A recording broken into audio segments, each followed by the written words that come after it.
Oke. Assalamualaikum warahmatullahi wabarakatuh.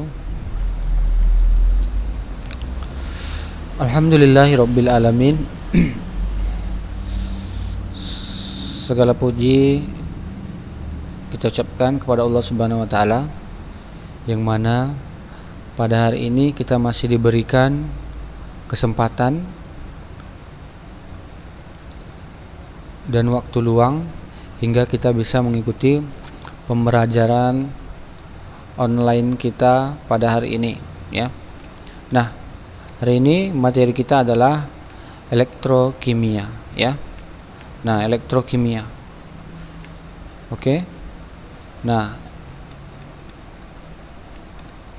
elektrokimia. Pernahkah melihat aki mobil?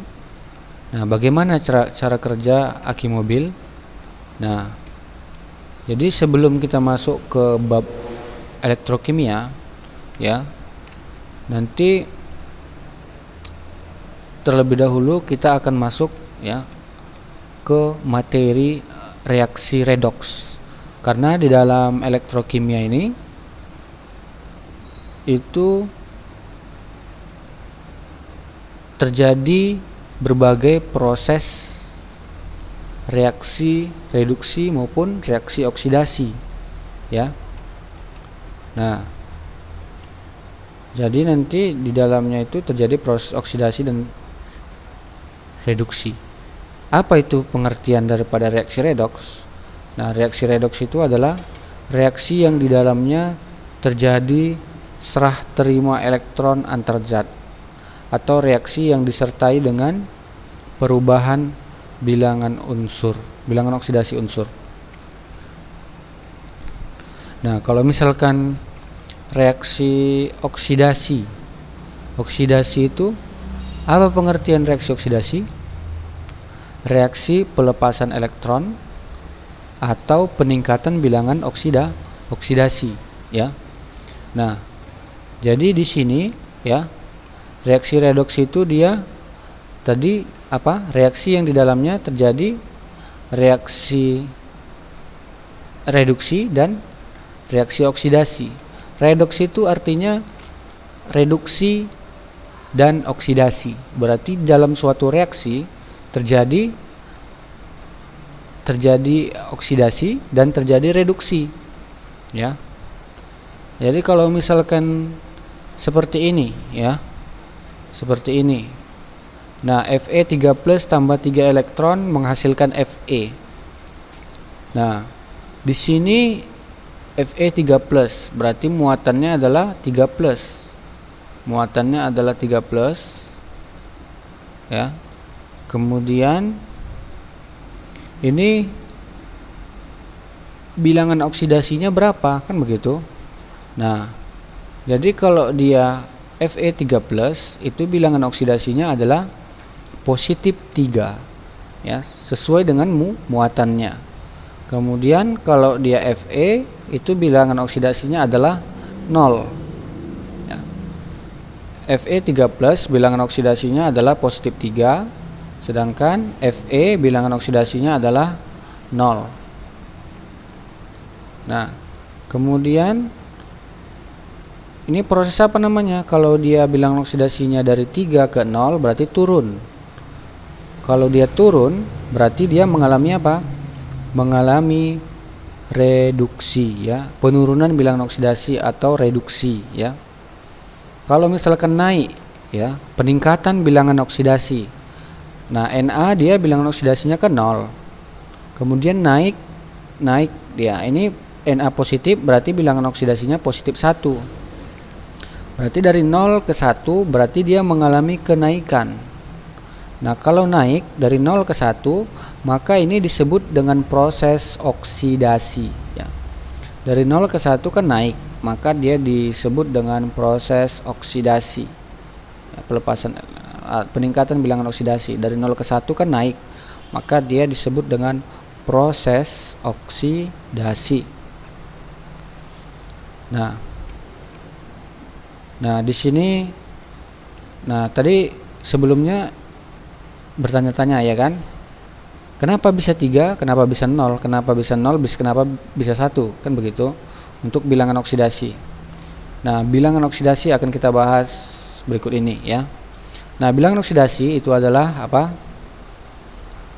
Muatan yang diemban oleh suatu atom jika elektron ikatan didistribusikan kepada unsur yang lebih elektronegatif.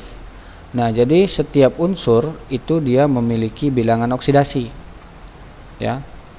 Jadi, ketentuan untuk penetapan bilangan oksidasi ya. Kalau misalkan bilangan oksidasi unsur bebas, contohnya NaFeC ya, atau dia molekul unsur H2N2P4S8. Nah, ini bilangan oksidasinya sama dengan 0. Ya, berarti bilangan oksidasinya sama dengan 0. Kalau dia unsur tunggal seperti ini NaFeC dan sebagainya, maka dia bilangan oksidasinya 0. Kemudian kalau dia molekul unsur yang terdiri dari 2 unsur yang sama, atau 3-4 unsur yang sama, atau dia terdiri dari unsur-unsur yang sama, maka bilangan oksidasinya adalah 0 ya. Nah, itu dia untuk aturan yang pertama. Unsur bebas dan senyawa dan molekul unsur itu bilangan oksidasinya adalah 0. Kemudian atom logam dalam senyawanya itu sesuai dengan muatannya ya. Atom logam dalam senyawa itu sesuai dengan muatan. Contohnya, nah itu dia berlaku untuk golongan 1A, 2A dan 3A saja ya. Misalkan senyawa golongan 1A itu dia bilangan oksidasinya 1, positif 1. Jadi setiap ada golongan 1A dalam senyawa, maka bilangan oksidasinya adalah 1. Kalau misalkan dia dalam senyawa itu ada golongan 2A, maka dia bilangan oksidasinya adalah positif 2. Nah, demikian juga kalau dalam senyawa ada golongan 3A ya, maka dia bilangan oksidasinya itu adalah positif 3. Nah, seperti itu dia ya. Nah, kemudian aturan yang ketiga, bilangan oksidasi atom H. Jadi setiap ada atom H dalam senyawa, bilangan oksidasinya adalah positif 1. Berarti Cl-nya negatif 1 ya. Nah,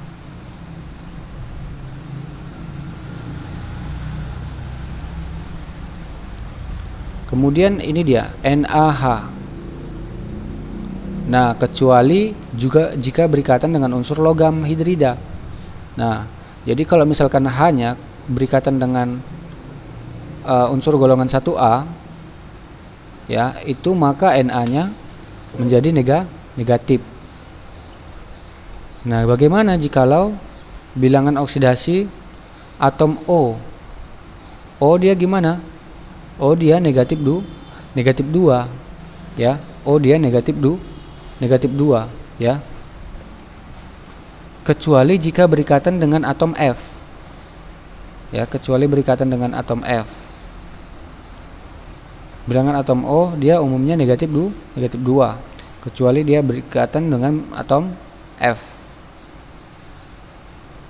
Atau dalam senyawa peroksida bilangan oksidasinya negatif 1 ya.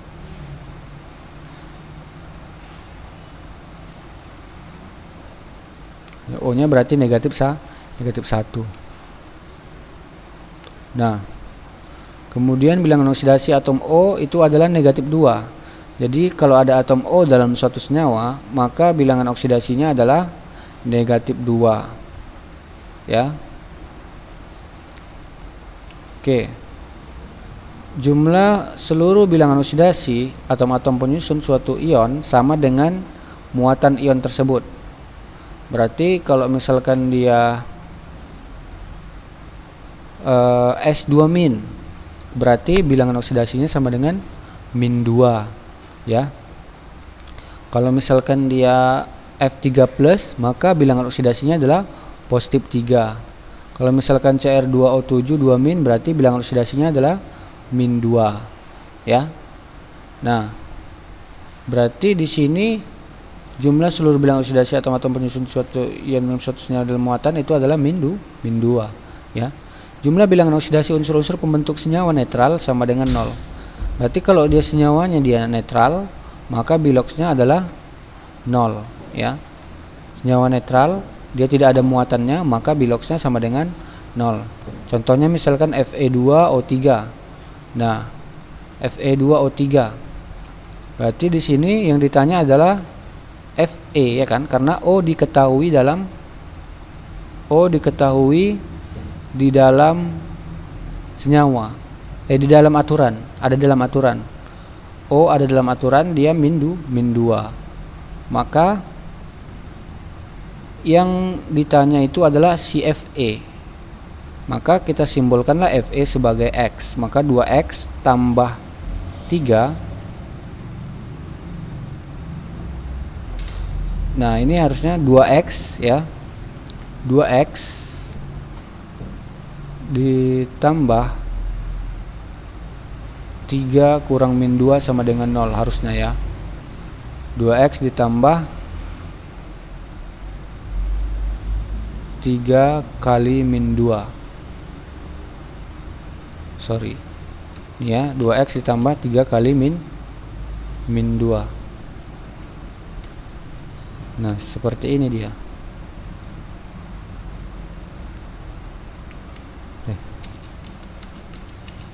2X ditambah ini ditambah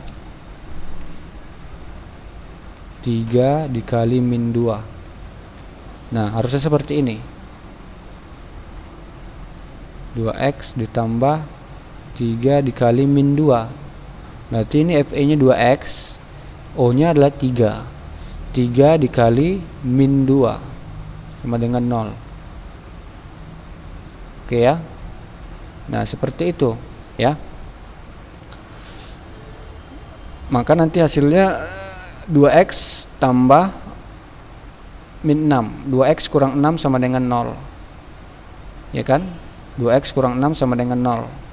Berarti 2X sama dengan 6. X sama dengan, nanti hasilnya adalah X sama dengan 6 per 2 sama dengan 3. Hasilnya X sama dengan 3 nanti, ya. Oke, kemudian kita perhatikan contoh yang kedua. Tentukan bilangan oksidasi Mn dalam MnO4 min. Nah, tadi kan kalau dia senyawa bermuatan, maka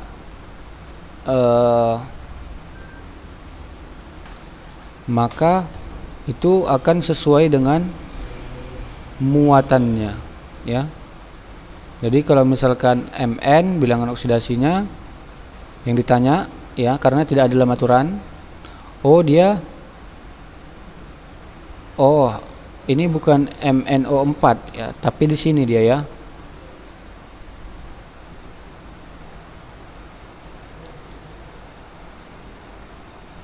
Di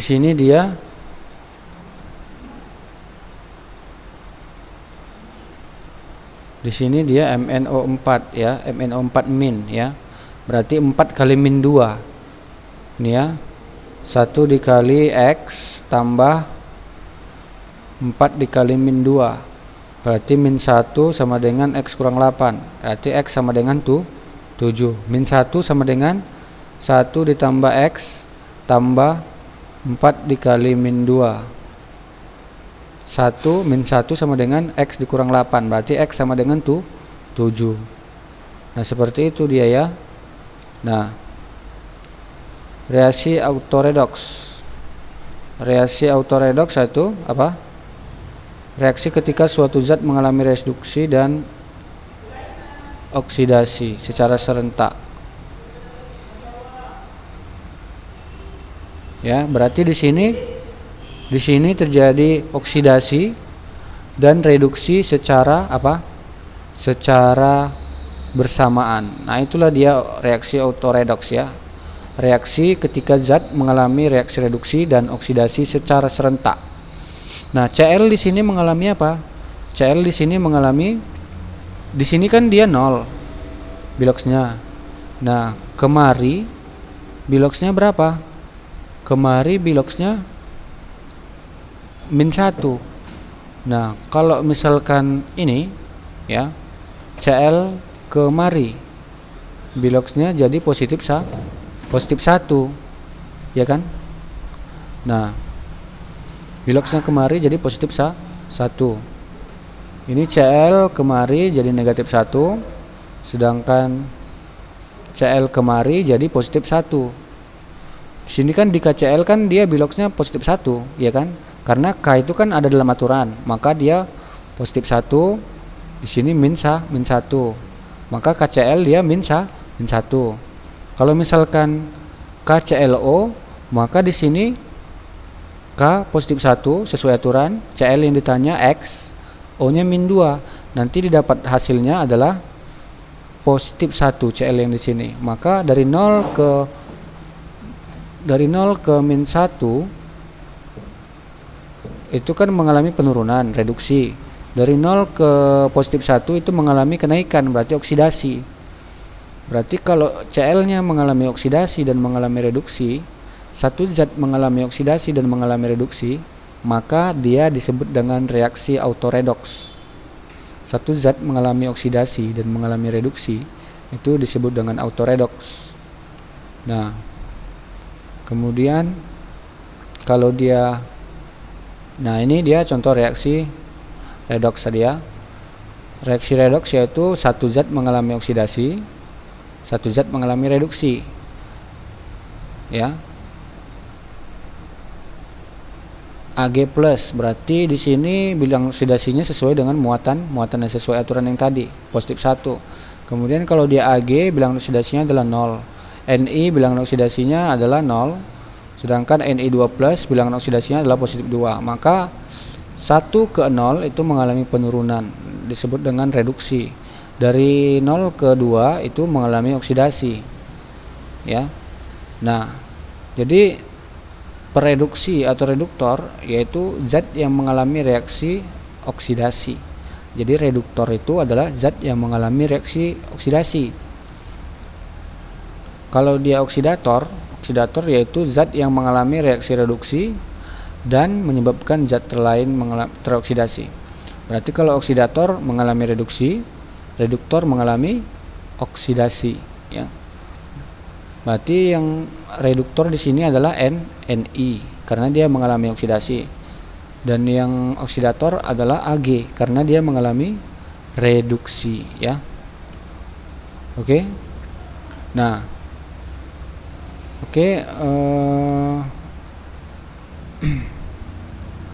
selanjutnya yaitu penyetaraan reaksi redoks, ya. Nah, penyetaraan reaksi redoks itu ada dua cara. Yang pertama dengan metode setengah reaksi. Nah, yang kedua dengan metode bilangan oksidasi, ya. Yang pertama dengan metode setengah reaksi, dan yang kedua dengan metode setengah reaksi, metode bilangan oksidasi. Nah, kalau dia tahap penyetaraan reaksi redoks itu ada beberapa tahap. Ya, untuk metode setengah reaksi dia ada beberapa tahap. Yang pertama, ya, kalau misalkan ada reaksi seperti ini, nah reaksi seperti ini dia belum setara, ya, belum setara. Di kanan CR-nya 2, di kiri CR-nya 1.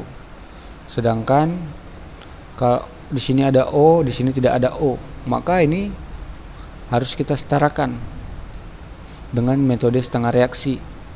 Caranya perhatikan, ya. Mula-mula kita ubah, ya, menjadi setengah-setengah reaksi. CR2O7 menghasilkan CR3+, 2- menghasilkan CR3+, kemudian Cu+ menghasilkan Cu2+. Nah, jadi sesuai dengan pasangannya. Jadi kalau yang ini pasangannya Cr, ya, Cu pasangannya Cu. Jadi kalau dia Cr di sini mengalami reduksi, ya kan? Karena bilangan oksidasinya di sini berapa? Kalau dihitung nanti di sini 2x 7 kali min 2 sama dengan min 2, berarti 2x 14 12 di sini 6 ke 3 berapa? 6 ke 3 menurun ya, berarti reduksi. Kan gitu. Kalau di sini naik, berarti dia mengalami oksidasi dari 1 ke positif 2 kan, itu mengalami kenaikan, maka kita buat dia setengah-setengah reaksinya, reduksi dan oksidasi. Setarakan di ruas kiri dan kanan jumlah unsur yang mengalami perubahan bilangan oksidasi. Reduksi, nah kita setarakan, di sini kan 2 CR-nya, di sini 2. Berarti di sini harus kita tambah 2 supaya setara dengan yang di sebelah kiri. Kalau CU-nya tidak perlu disetarakan karena sudah sama jumlahnya, ya. Nah, kemudian tambahkan molekul H2O pada ruas yang kekurangan atom O. Berarti di sini kita tambahkan 7 H2O karena di sini kekurangan 7O. Maka di sini 7 H2O. Ya. Jika ruas yang kelebihan atom O, nah itu nanti disesuaikan ya. Nah, kemudian kalau sudah ditambahkan molekul H2O di sebelah kanan, maka di sebelah kiri ditambah atom H atau atom hidrogen supaya menyetarakan jumlah H pada H2O. Samakan jumlah elektron untuk kedua setengah reaksi oksidasi dan reduksi. Nah, kita lihat jumlah elektronnya di sini tadi 6, di sini 14 dikurang 2 sama dengan berapa? Nah, jumlah elektron itu dia dilihat dari muatannya. Muatannya kan di sini 3 kali 2 kali koefisiennya sama dengan 6. Berarti di sini 14 kali 1 sama dengan 14. 2 kali 1 min 2 kali 1 min 2, berarti 14 kurang 2 sama dengan 12. Berarti di sini dia 6, positif 6 jumlah muatannya. Di sini positif 12. Maka di sini kekurangan berapa elektron? 6 ya. Nah, kemudian di sini Cu2+, maka di sini kelebihan di sini ya, kekurangan di sini elektron agar setara dengan yang ini. Maka di sini Cu2+ ditambah dengan elektron supaya dia sama-sama muatannya 1 ya. Nah, setelah itu barulah kita jumlahkan kedua pasangannya. Nah, dengan jumlahkan itu adalah dengan menyetarakan jumlah muatannya. Jadi karena di sini elektronnya 1, maka di sini harus reaksinya dia harus kita kali 6. Ini dikali 6, ini dikali 1. Berarti nanti hasilnya 6Cu+ tambah 14H positif tambah Cr2O7. Nah, seperti ini dia hasilnya ya. Nah, inilah hasil akhirnya daripada penyetaraan reaksi redoks dengan. Nah, kalau di hasil akhirnya maka sudah setara jumlah Cu-nya di sini sudah 6, 14H di sini 7 kali 2 14, Cr-nya ada 2, sebelah kiri ada 2, sebelah kanan ada 2, O-nya ada 7. Sudah setara ya, muatannya di sini sudah setara juga. 14 kali 1 14 kurang 2 sama dengan 6. Di sini 6 kali 2 12. 12 tambah 2 kali 3 sama dengan 6. 12 15. Oh, di sini ada 6. Berarti di sini 12 ya. Di sini tadi 14 kurang 2 12 tambah 6 sama dengan 18. Di sini 12 tambah 6 pas 18 juga ya. 18 berarti ya, sebelah kiri 18 muatannya, sebelah kanan 18. Maka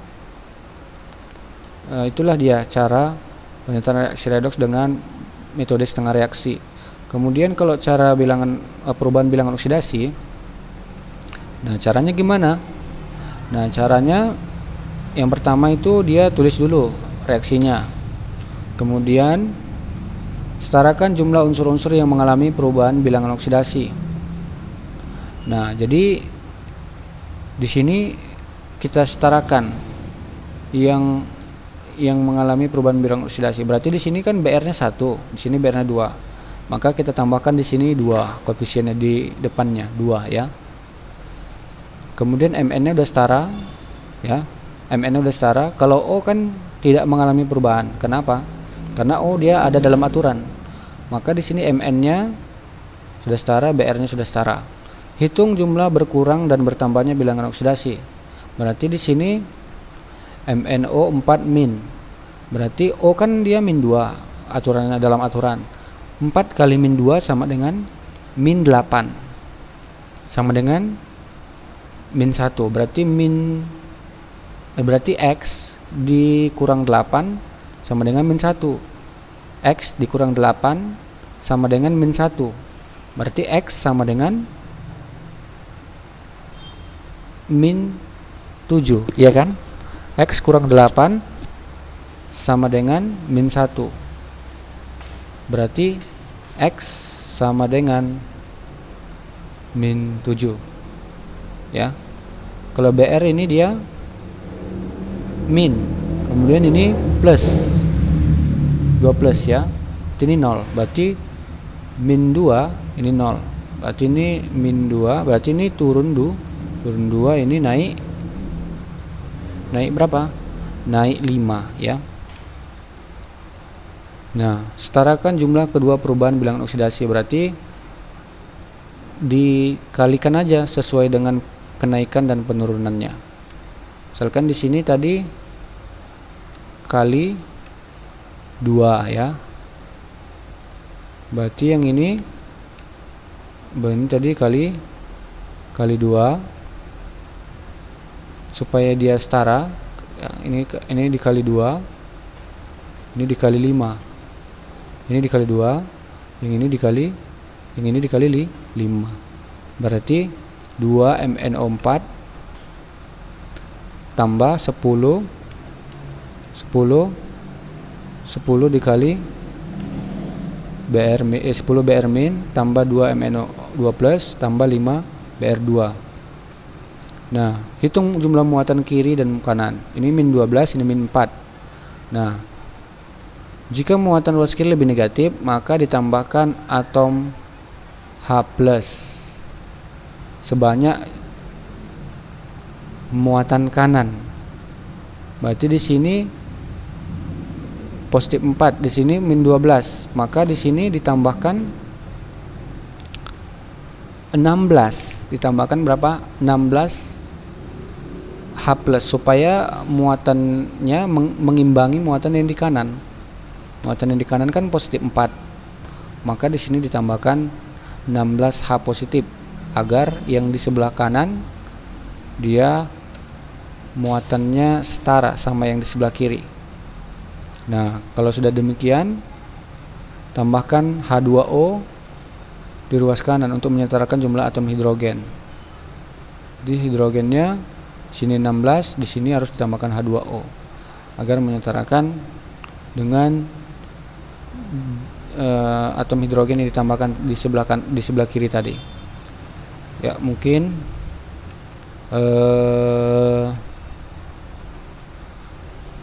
ya.